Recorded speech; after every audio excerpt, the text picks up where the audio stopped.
This is Rollspartan125, back for yet another great reaction. Okay, this is Absolute Mad Lads Billy the Kid. It was requested a while ago, and I kept meaning to get to it. I tend to steer away from the long videos. I don't know why, but I just don't like doing like YouTube videos like 40 minutes and an hour and all this, you know? Oh god, really? Is it that long? But no, I'm gonna do them. I will do them. I will get to them eventually. So I decided to do this one today. So this is requested, yes. And if you like my channel, if you like what you see here, you might want to like and subscribe. And if you go to my other channel, Lost Spartan Take 2, I do movie, TV, and anime reactions on there. And you might want to subscribe there as well, just to help me out, because I need help there as well. Let's jump in. Red Dead Redemption 2 was such a huge success because people loved being part of a gang of outlaws. Robbing banks, robbing trains, rustling cattle, dying of tuberculosis. You know, outlaw shit. But despite it just being a video game, that is pretty much what the Old West was actually like. Yeah. Gangs of outlaws roaming around, committing crimes and killing each other, and some of them became so good at what they did that it actually made them famous. Or infamous. Henry McCarthy, alias Billy the Kid.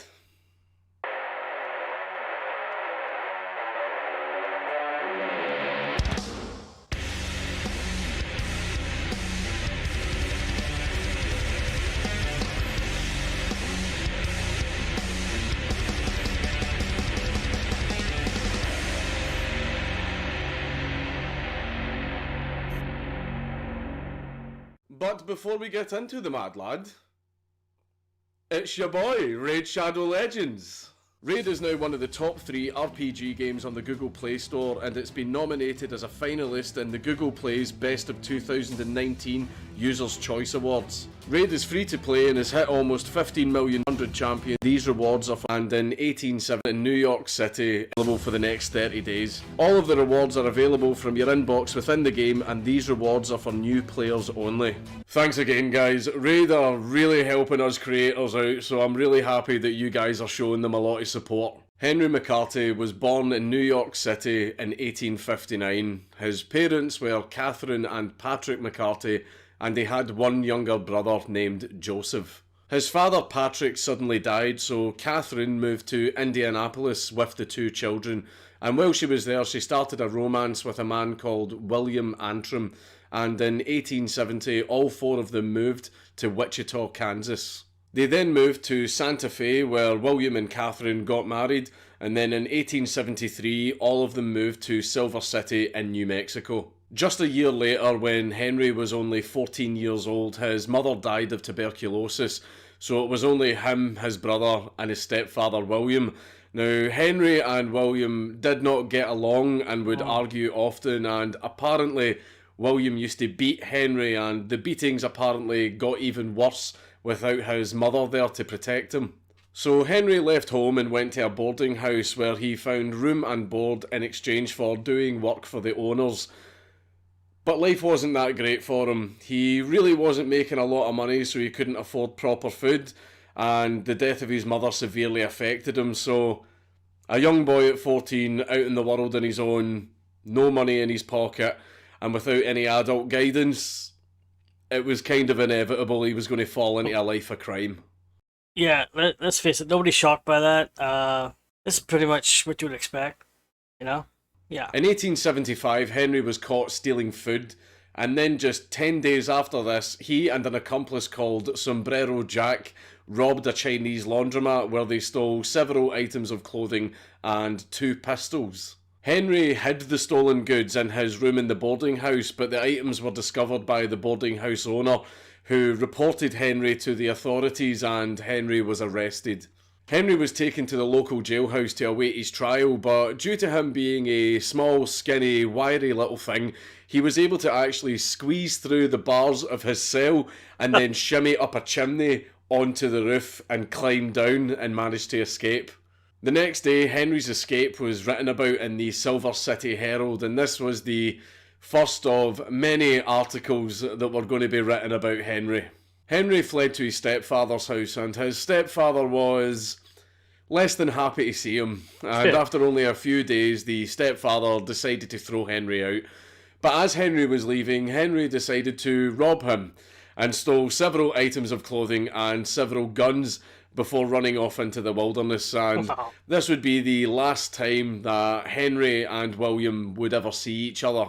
While travelling, Henry started using the name Henry Antrim after his stepfather instead of using his real name. This was obviously to make it easier for him to evade authorities. Yeah. Henry fled to southeastern Arizona, where he ended up getting a job as a ranch hand for a very well-known rancher called Henry Hooker. The only problem was, every time Henry got paid, he would immediately go down to the local game house and gamble all of his wages away.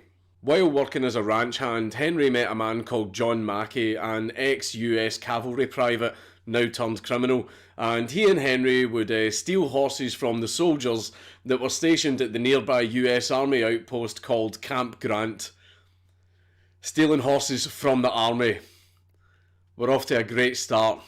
Because Henry was quite small-framed, had a very boyish appearance, a little bit of wispy facial hair that made him look like a baby goat, and because he was usually the youngest person in whatever group he was in, people started referring to him as the Kid. In 1877, while drinking at a saloon in Bonita, Henry got into an argument with a local blacksmith called Francis Windy Cahill, who on many previous occasions had actually bullied Henry. Windy called Henry a pimp for some reason, and Henry finally plucked up the courage to stand up to his bully and called Windy a son of a bitch. Windy immediately threw Henry to the ground and started kicking the absolute shit out of him. But during the scuffle, Henry tried to reach for Windy's gun, and then the two men started fighting over the gun.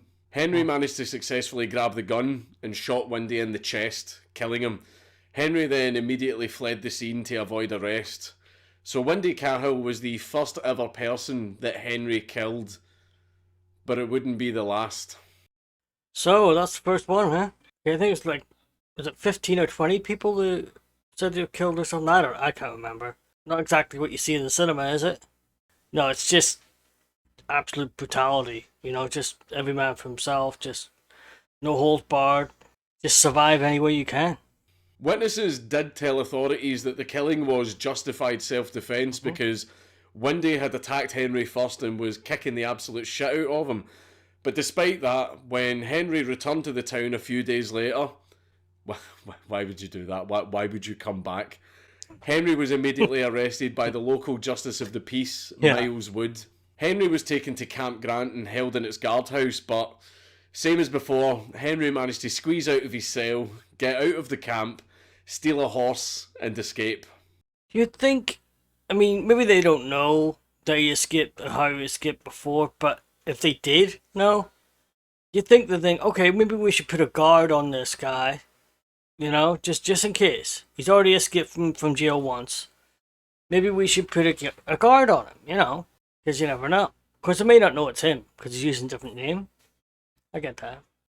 You need to make cells with bars that are closer together, yeah? This time he fled to New Mexico, but during the journey he was jumped by Apaches who stole his horse, so he had to walk many miles on foot to the nearest settlement. The nearest settlement was a place called Fort Stanton, but fortunately for Henry, he knew someone that lived there called John Jones, and Henry turned up at John's door almost dead from dehydration, and John's mother had to nurse Henry back to health. Once Henry was better, he travelled to Apache Tejo, which was an abandoned US Army outpost that was now occupied by a gang of cattle rustlers who were making a living off of stealing cattle from the local cattle magnate, John Chisholm. During this time, Henry started to use the alias William H. Bonney. William was shortened to Billy the Kid. And to save any confusion, I'm going to call him Billy for the rest of the video. Okay. Billy ended up finding work as a rancher for a man called John Henry Tunstall, who was trying to establish himself as a cattle magnate and merchant in Lincoln County, alongside his business partner and lawyer, Alexander McSween. The problem was, there already was an established cattle and merchant outfit in Yeah. Lincoln County that was run by two men called Lawrence Murphy and James Dolan, and this outfit was named after the store that they conducted all their business from, the House. Tunstall found himself constantly clashing with the House because the House were trying to push him out so that they could maintain their monopoly, and they were constantly interfering with his business by buying up all the resources, telling people not to do business with him, and even threatening his clients. So there was a lot of tensions building up between John Yeah. Tunstall and the House. This continued for a while, and things weren't exactly getting any better, but they also weren't getting any worse. But then came a series of events which basically snowballed this disagreement into an absolute fucking shit show. In 1978, Okay. a man called Emil Fritz passed away, and Emil Fritz had a life insurance policy and a will which dictated who was to inherit his estate. And Alexander McSween, John Tunstall's business partner, was a lawyer, so he was hired to manage the accounts and pay out who was supposed to be paid. But upon reviewing the documents, Alexander McSween noticed that all of the money, the life insurance policy, the will, and the estate, all of it was to be paid to Lawrence Murphy because he was Emil Fritz's old business partner. This is the same Lawrence Murphy that is in charge of the House. So Alexander McSween, not wanting such a large amount of money to go to a business competitor of his who had constantly harassed his own business, whether Lawrence Murphy had any legal claim to the money or not, Alexander McSween just refused to pay him. So the House obtained a court order that allowed them to seize assets from McSween so that they could recover the money that he was supposed to pay them. Yeah. But in this court order, it said that they weren't allowed to seize just McSween's property and assets, but they were also allowed to seize John Tunstall's assets. So the House saw this as a golden opportunity to go in there and take everything that the men had and eliminate the competition. That's crazy, though. I mean, giving them free reign just to go in and take whatever they wanted, pretty much. That's what? No, that's not okay. Like that's oh god. Take a few palms were greased, yeah, maybe, yeah, a few dollars changed hands, maybe more than a few hundred, bit more like it. But yeah, that's nuts. Just being able to take what they want now. The House procured the services of a lot of local hired guns. This included the John Kinney Gang, the Seven Rivers Warriors, and the Jesse Evans Gang, and their job was to harass Tunstall and his business and also steal cattle from him to help the House claim back the money that was owed. And this resulted in a lot of small skirmishes between the House and Tunstall's ranchers, among whom was Billy the Kid. Eventually, to stop his livestock from constantly being stolen, John Tunstall and the other ranchers gathered the livestock and were about to locate it to another secret hidden location away from the House's hired guns. But what John Tunstall didn't know is that another posse had been formed to come and seize the cattle and claim back the debt in the name of the House. And this posse was led by William J. Brady, the sheriff. And this was because the sheriff was in the House's pocket because he owed them a large debt. When Tunstall seen this posse on his land, he told his ranchers, including Billy the Kid, to stay with the livestock and protect them, and that he was going to ride out and meet the posse himself. So the rest of the ranchers stayed back and observed from a distance as John rode out to meet this posse. As Tunstall was approaching the posse, one of them shot him in the chest and he fell from his horse. Another member then walked over to where Tunstall was lying, took Tunstall's gun, and then shot him in the head with his own gun. And all of this was done in full view of Billy the Kid and the other ranchers. Okay, there's no way that's legal, right? I mean, having the right to take property is one thing. Killing a man on his own land when he comes to talk to you, That's just straight up murder, right? No, they shouldn't be allowed to get away with that. That's absolutely crazy, though. And just killing a man on his own land. Billy the Kid and the other ranchers swore that they would get revenge on the house and on Sheriff Brady for murdering John Tunstall. And this started the event that would make Billy the Kid famous. The Lincoln County War. Now this is where things start to get really, really Red Dead Redemption. Billy the Kid and his close associate Dick Brewer. Dick Brewer. What a fucking name.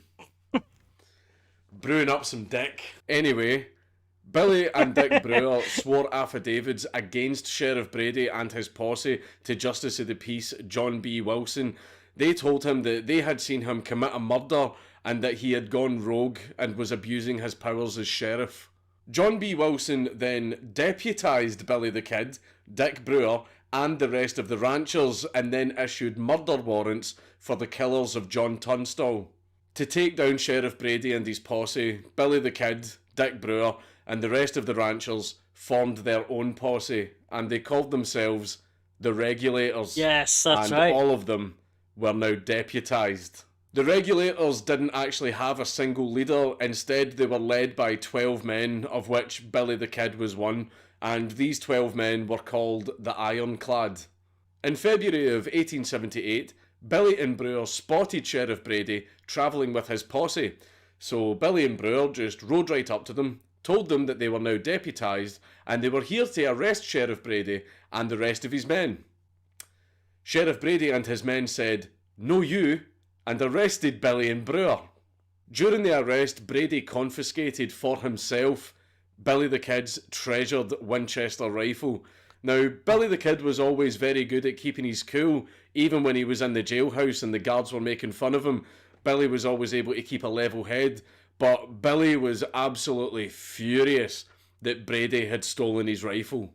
Eventually, other members of the Regulators stormed the jailhouse. They freed Billy and Brewer and put the jail guards in the cells, you know, the old switcheroo. Then all the Regulators got on their horses and rode out into the wilderness to try and track down Sheriff Brady and his posse. Eventually, the Regulators caught up with 3 members of Brady's posse, but of those 3 members, only one of them had actually directly taken part in John Tunstall's murder, and that was a man called Buck Morton. The Regulators chased the 3 guys for 8 kilometres, gunfighting with them the entire time, until eventually the 3 guys gave up and surrendered to the Regulators. Now this is where stuff starts to get a little bit fishy. Apparently, as the Regulators were bringing the 3 prisoners back to Lincoln, the Regulators were all saying, we should just kill them now and get it over and done with. Oof. But one of the Regulators, a man called William McCloskey, prevented them from doing that. And William McCloskey was actually a friend of Buck Morton's, so William was insisting that they bring the 3 men in alive. Yeah. While riding back, the men reached a place called Blackwater Creek, and what the Regulators say happened is that Buck Morton was somehow able to grab someone's gun, where Buck then shot and killed William McCloskey, and then Buck and the rest of the prisoners tried to make a run for it, so the Regulators were left with no choice but to gun down all of the prisoners. Yeah, that doesn't sound fishy at all. No, it doesn't. Yeah, they killed McCloskey and then killed everyone else and just said, hey, this is what happened. Right? It's pretty obvious. It's pretty obvious they just murdered them. This just keeps getting worse, you know?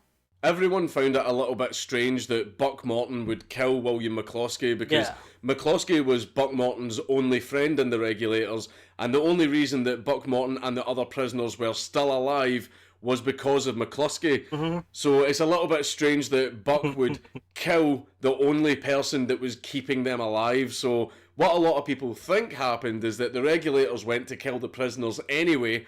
Yes. McCloskey tried to stop them, so the Regulators killed McCloskey, then killed the prisoners, and then blamed McCloskey's death on the prisoners. This event eventually became known as the Blackwater Massacre. Later that same day, another group of regulators caught up with two members of Sheriff Brady's posse and a gunfight started. And of the two members of Sheriff Brady's posse, one was killed and the other was severely wounded and captured. Brady started to panic a little bit because he and his men were actually losing to the regulators. Yeah. So what Brady decided to do was write to the territorial governor for assistance and basically lied about what was really going on. This resulted in Wilson, the Justice of the Peace, who deputised Billy the Kid and the regulators, being removed from office, which rendered all of his decrees invalid.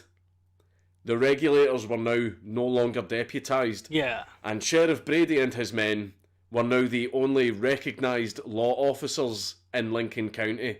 The regulators' actions up until this point had been completely legal because they were deputised. But as they were no longer deputised, if they decided to continue with their mission, they would be considered wanted men and arrested. But they were so hell-bent on getting revenge on Sheriff Brady and the house that they decided to continue with their mission anyway. And eventually, they would get their revenge on Sheriff Brady. Sheriff Brady and his deputies were walking down the main street of Lincoln. But what they didn't know is that hidden around the street were members of the regulators, including Billy the Kid. And when someone gave the signal, all of the regulators jumped out and opened fire on Sheriff Brady and his men. Sheriff Brady was hit over a dozen times and was killed instantly. A gunfight had now started between the deputies and the regulators, and while there was bullets flying everywhere, Billy the Kid decided to run out into the middle of the street to Sheriff Brady's corpse to steal back his Winchester rifle. Billy the Kid did manage to grab his rifle, but as he was running away, he got shot in the thigh. But despite this, Billy the Kid and the rest of the regulators managed to escape. A few days later, the regulators were heading for a place called Blazer's Mill because they received information that one of Tunstall's murderers was hiding out there, a man called Buckshot Roberts. And as the regulators were approaching the mill, Buckshot seen them and opened fire, and this started a gunfight.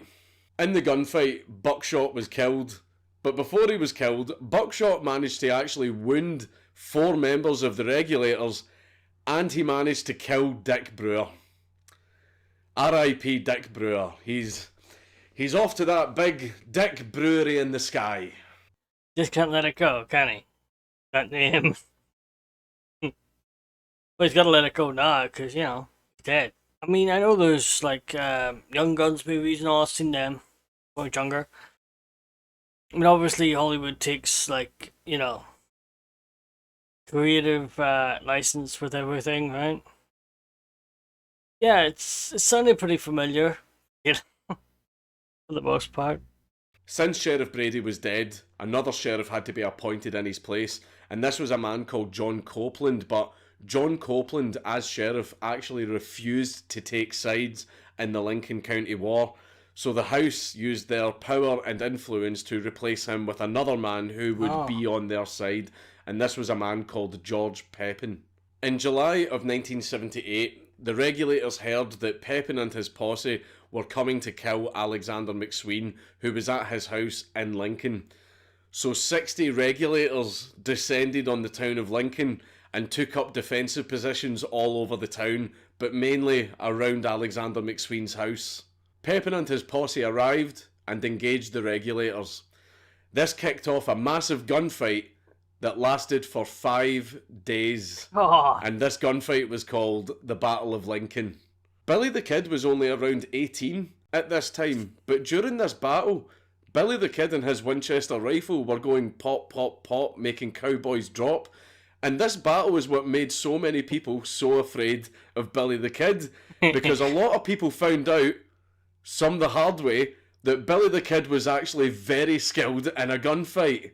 There were heavy losses on both sides, but what the regulators didn't know is that Sheriff Pepin had actually called in for support from the US Army, and they arrived in force, and when the regulators seen them coming, they took shelter in Tunstall's store and in McSween's house, which was all well and good until the US Army started blasting these buildings with cannons.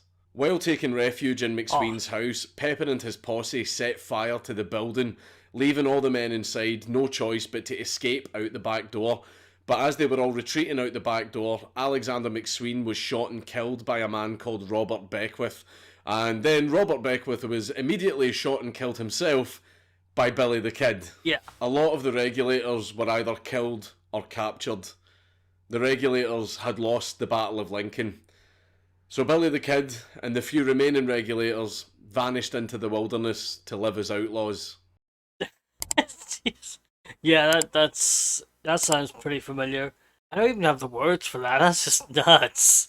I know I keep saying nuts all the time. I just can't think of anything else. Woo. Because it is. It's absolute crazy time, right? Like you think of the US today. I mean, is it really that different? I mean, obviously, yeah, there's big differences, just police and all that, but it's just, wow. Not much has changed, really. People can still get guns and do bad things with them, you know? That's just 5 days? It lasted 5 days. Battle lasted. Whew. Building up a name for themselves now. Yeah.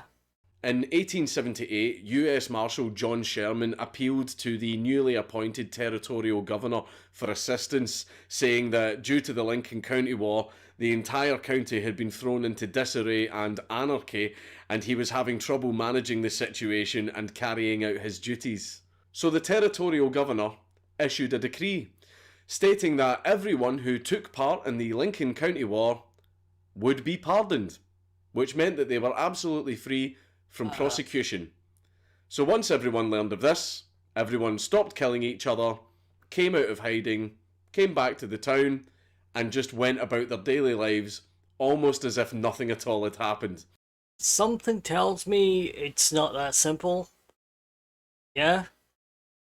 Either trying to get them to put down their guns and to relax before they arrest them or something. I don't know. And finally, order was restored to Lincoln County. However, this decree had a few exceptions. For example, anyone who was convicted or indicted of an offence during the Lincoln County War, well, those convictions and warrants would still be valid and would still stand. And since Billy the Kid had a warrant issued for him during the Lincoln County War for the murder of Sheriff William Brady, that meant that Billy the Kid would be receiving no pardon and he would still remain a wanted man. How shit is that? How shit is that? The Lincoln County War, hundreds of people took part in that. Hundreds of people killed hundreds of other people. And every single one of them got a pardon. All except for Billy the Kid. All of you are pardoned for all of your crimes, except that prick that was camping with a Winchester.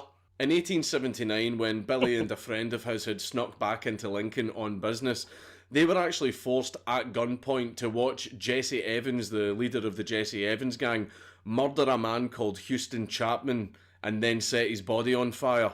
I don't know why Jesse Evans forced them to watch this, you know, weird flex, but okay. Yeah. Billy then wrote to Governor Wallace, telling Governor Wallace that he had actually seen the murder of Houston Chapman and that he was willing to testify against Jesse Evans and the Jesse Evans gang in exchange for a full pardon, immunity, and protection from retribution from the Jesse Evans gang. Billy and the governor wrote to each other several times, and they even met in person to discuss this arrangement, and after a while the governor eventually agreed to Billy's terms to give him a pardon in exchange for him testifying against Jesse Evans. It was arranged so that an unbiased sheriff not linked to the house would be the one to bring Billy the Kid in, and this was a man called George Kimball. So George and Billy met at a secure location. Billy the Kid surrendered to George, and George immediately took Billy down to the jailhouse and locked him in a cell because that was the only way that they could guarantee his safety. Okay. So Billy testified against Jesse Evans in front of a grand jury. As soon as Billy was finished, he was taken to the jailhouse again and put in a cell to keep him safe. So Billy had upheld his part of the deal. There was just one problem. The jailhouse was refusing to set Billy free. What? I mean, come on, you all saw that coming. Billy waited in prison for a few weeks, writing to Governor Wallace, reminding him, hi there, it's me, Billy the Kid, still in jail. You kind of promised me that this wouldn't happen, DM me back. After a while, Billy realised that Governor Wallace had tried to pull a fast one on him, so Billy the Kid just did his usual and slipped out of the bars and escaped the prison. Just put thicker bars. Just put thicker bars on the fucking prison. Jesus Christ. Billy was once again on the run as a wanted man and an outlaw. Except this time he had a $500 bounty on his head, which meant that bounty hunters were now after him. You take how much $500 is worth then, yeah? That's a lot of money. Ugh. Whew. Thanks. Billy laid low until January of 1880 when he was hiding out at Fort Sumner, New Mexico, and he was drinking in the local saloon when he noticed that another man who was drinking in the saloon kept staring at him. The man who kept staring at him was called Joe Grant. Now, there are a few different versions of this story, so I'm going to just tell the one that's most reported and seems most plausible. The other patrons informed Billy that they heard a rumour that Joe Grant was a bounty hunter. A bounty hunter that kept staring at Billy. Huh. Billy knew he had to do something about this situation, so he just walked right up to Joe, complimented Joe's gun, and asked him if he could see it. Joe, very puzzled, I've heard of this. handed the gun over to Billy, and Billy inspected the gun. Billy noticed that only 3 of the chambers were loaded. Joe only had 3 bullets.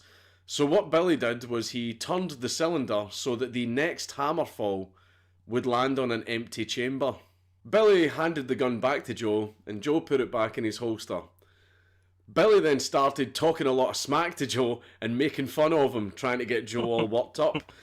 Joe flew into a rage, pulled out his pistol, pointed it at Billy's face, and pulled the trigger. Click. Empty chamber. Billy then immediately drew his own gun and shot Joe in the head. Oof. Self-defense. Yeah. When Billy was later asked about this incident, he apparently said, "It was a game of 2 and I got there first." Okay, that's the most reported story, right? Someone tells me that was the best one. That's probably why they had the most flair, the most guile, the most, it was just the smartest one probably, where he walked up, took his gun and looked at it and, okay, that might have happened, but it's hard to tell when there's so many stories going about it, you know what I mean? I'd say that's probably just the best one. You know what I mean? That made Billy look really smart and clever and, and all that. That's probably all it is. I don't know. But, yeah. Later that year, Billy and other outlaws were hiding out at a place called Great House Ranch when the ranch was surrounded by a posse led by Deputy Sheriff James Carlisle, and a shootout started. Billy and the outlaws were actually friends with the ranch owner, Jim Greathouse, but they bluffed and shouted out from the cabin that they were holding Jim Greathouse hostage when they weren't really. Carlisle offered to swap places with the hostage, and Billy the Kid agreed, so they let Jim Greathouse go and let the unarmed Carlisle come inside. Billy the Kid most likely did this to get Jim Greathouse to safety. James Carlisle tried to then escape out of an open window, but he was shot dead by one of the other outlaws, and the shootout continued, and the shootout finally ended when the posse was forced to withdraw, and Billy the Kid and the other outlaws used this opportunity to escape. A few weeks after that, Billy and his men tried to return to Fort Sumner, but what they didn't know is that a posse was waiting for them. A posse led by a man called Sheriff Pat Garrett, who Billy the Kid would end up becoming very, very familiar with. In the shootout that occurred, one of Billy's men was killed, but Billy and the rest of his men managed to escape. Sheriff Pat Garrett and his posse continued their hunt for Billy the Kid, and in December of 1880, they managed to finally get the drop on Billy the Kid and his men by jumping them at a place called Stinking Springs, and Billy the Kid and his men were completely unprepared, Stinking and all of them Springs. were Nice. captured. Sheriff Garrett took the prisoners to Las Vegas, and the next day he was to take them down to the train station to take them to Santa Fe, where they would stand trial. But as he arrived at the train station with his prisoners, a very large, very angry, and very armed crowd had gathered demanding that Garrett hand over one of the prisoners, but they weren't asking for Billy the Kid. They were asking for one of Billy's men, a man called Dave Rudabaugh. It turns out that Rudabaugh, in the past, had killed a local jailer, and the townsfolk remembered, and they were demanding that Garrett hand Rudabaugh over to their custody so that they could execute him. There was a lot of heated back and forth until it was eventually agreed that Rudabaugh could go to Santa Fe as long as Garrett asked the governor to hand Rudabaugh over to the custody of the townsfolk so that they could execute him. Billy was apparently quoted as saying, "If only I had my Winchester, I'd lick the whole crowd." Billy was taken to Santa Fe jail, and while he was incarcerated there, he wrote several letters to Governor Wallace asking him to uphold his end of the deal and remember his promise. But Governor Wallace refused. Billy stood trial for the murder of Sheriff William Brady and was found guilty and sentenced to death. And apparently when the judge was reading the sentence, he said, "You will hang until you are dead, dead, dead." And apparently Billy responded, "Well, you can go to hell, hell, hell." After the trial, Billy was brought back to Lincoln for execution, and he was held in the top floor of the Lincoln courthouse under heavy guard. While Sheriff Garrett was out of town, one of his deputies named Bob Ollinger was left in charge of the courthouse, and Bob Ollinger had taken some of the prisoners and some of his men across the road to the local saloon so that they could all get something to eat, leaving another deputy named James Bell alone in the courthouse to guard Billy the Kid. Billy asked James if he could take him outside to use the outhouse. So James took Billy out, Billy had his arms and legs shackled, and led him outside to the outhouse. Billy used the outhouse and then came back inside the building with James walking behind him. But Billy made sure to walk very, very fast to put a lot of distance between him and James. And as soon as Billy reached the top of the stairs, he ducked around a corner and managed to slip out of his handcuffs.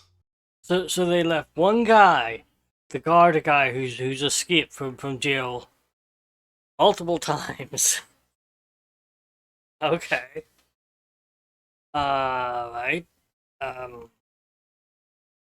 They clearly didn't see this coming. Alright. When James reached the top of the stairs, Billy jumped him and started beating him with the blunt end of the handcuffs, and then they started struggling over James's gun, but Billy managed to grab the gun. James tried to run away, and Billy shot him in the back, killing him. Billy's legs were still shackled, but he managed to break into Sheriff Garrett's office and stole a loaded shotgun. Billy grabbed the shotgun and waited at the upstairs window because he knew that Bob Ollinger would have heard the gunshot and would be coming back to investigate. And right enough, Bob Ollinger had heard the gunshot and was coming back over to investigate. As he was walking towards the courthouse, Billy the Kid shouted from the upstairs window, "Look up, old boy, and see what you get." Bob Ollinger looked up, and Billy blasted him with a shotgun, killing him instantly. Billy managed to find a hatchet inside the courthouse, and he used that to break his leg restraints. He then ran outside, stole a horse, and rode out of town, and apparently, according to some eyewitness accounts, Billy the Kid was actually singing as he left town. Billy remained on the run for about 3 months, and Sheriff Garrett was even more determined not just to bring Billy in, but to kill him. And Sheriff Garrett and his deputies heard a rumour that Billy the Kid was hanging around Fort Sumner, and he was being sheltered by a friend of his called Pete Maxwell. Garrett and 2 of his deputies left Lincoln for Fort Sumner to travel to the house of Pete Maxwell to question him. Now, this is where the story gets a little bit sloppy and kinda hard to verify. It turns out that Billy the Kid was staying with Maxwell and was supposed to be coming back that very night, but there's two different versions as to what people think happened. Either Sheriff Garrett interrogated Maxwell, and Maxwell betrayed Billy the Kid and told Garrett and his men that Billy was supposed to be coming back that night, and Sheriff Garrett and his men lay in wait for him. Or it was a case of Sheriff Garrett was interrogating Maxwell, Maxwell wasn't telling Garrett anything, but while the interrogation was going on, Billy, just in a sheer stroke of absolute bad luck, just so happened to come back. So, as far as the events go, you know, those are the two main ones that people think happened. Okay. Sheriff Garrett and Pete Maxwell were sitting in Maxwell's bedroom, and Billy the Kid entered the property, walked down the hall, and looked directly into Maxwell's bedroom, straight at Sheriff Garrett, and Sheriff Garrett was looking straight at Billy the Kid. But the problem was, the house was very poorly lit, so all the two men could see were silhouettes. They knew they were looking at someone, but neither of them could make out who they were looking at. Garrett didn't know it was Billy he was looking at, and Billy didn't know it was Garrett he was looking at. All Billy knew is that this silhouette was not Maxwell. So Billy started to cautiously, slowly back away while asking in Spanish, "Who is it? Who is it?" And as soon as Garrett heard him speak, he recognised the voice. Yes. And he knew it was Billy the Kid. And again, there are two different accounts for what happened next. The first account is, as Billy was backing away, sensing danger, he drew his gun. The second account is, as Billy was backing away, he did not draw his gun. But either way, Pat Garrett drew his own gun and shot Billy twice in the chest, the first bullet hitting him in the heart.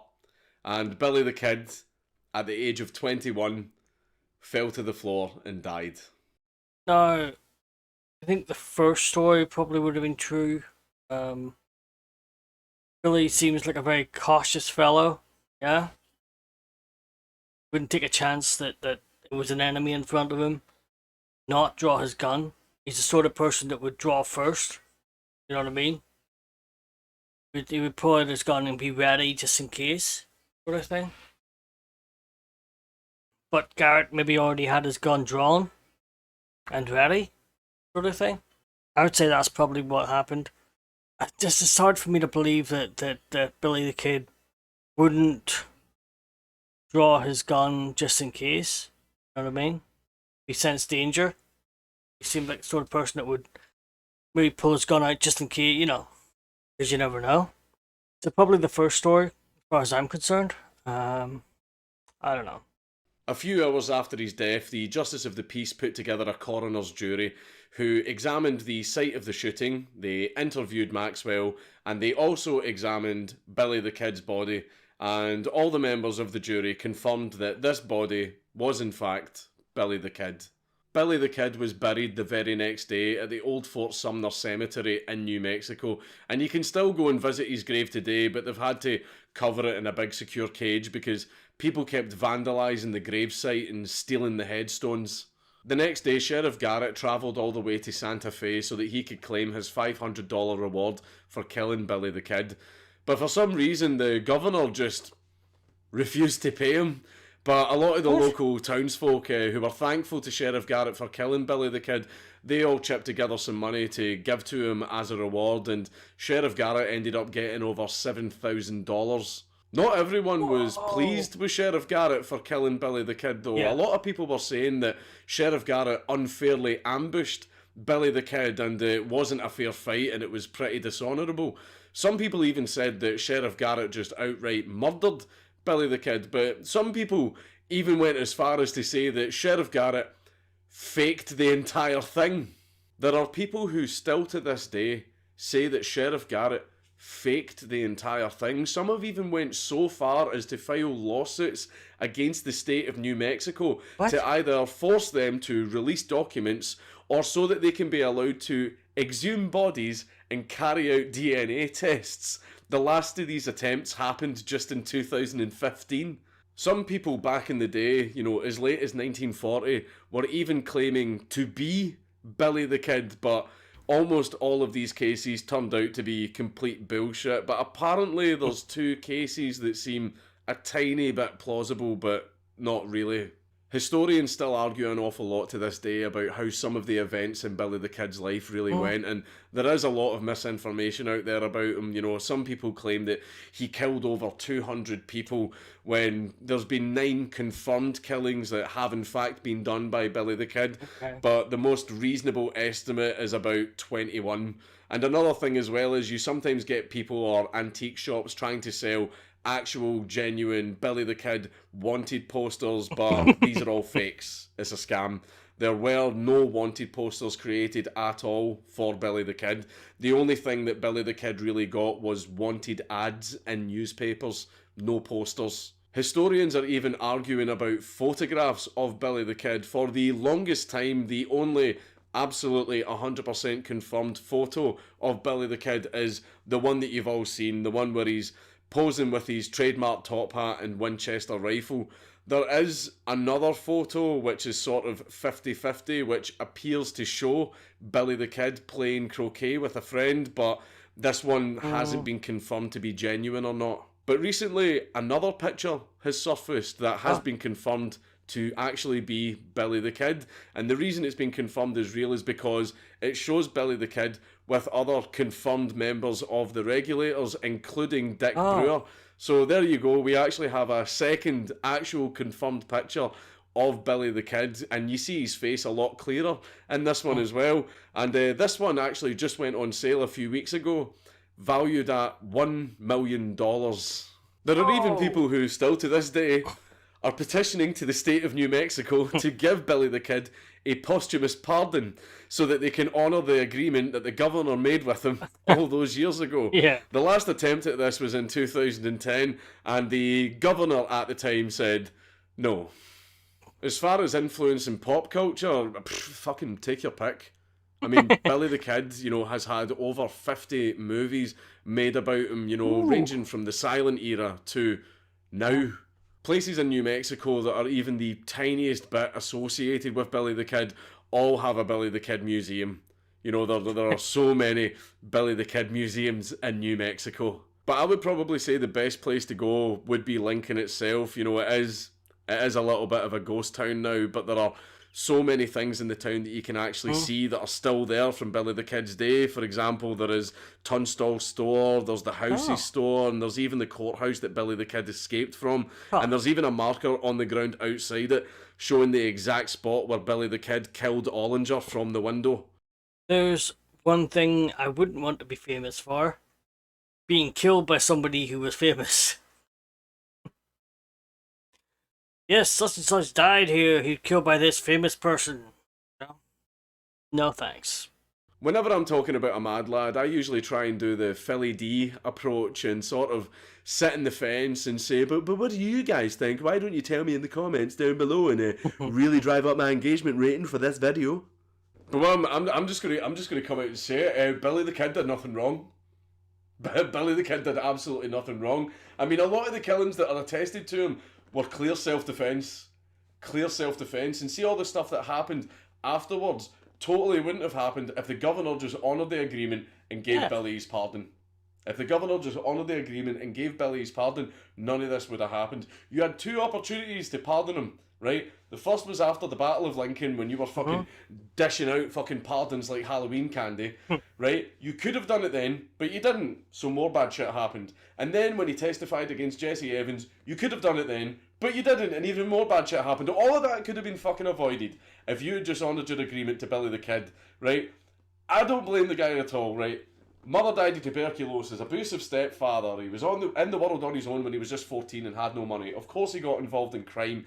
But a lot of the, you know, crime that he did, like the killings, the first ones were self-defence. Like, Billy the Kid got a raw deal. He got fucked over. He absolutely did get fucked over, and I don't blame him at all for turning out the way that he did, right? I don't agree with everything that he did, right? I definitely don't agree with everything that he did, right? But all of it could have been avoided if you weren't such a piece of shit, Governor. A few weeks to realise the governor was... Oh. Okay, well, I'm going to leave, because I was going to try and pretend to be you and be like, Billy the Kid did nothing right, but then I realised there was too much to try and do. So My job's hard, isn't it?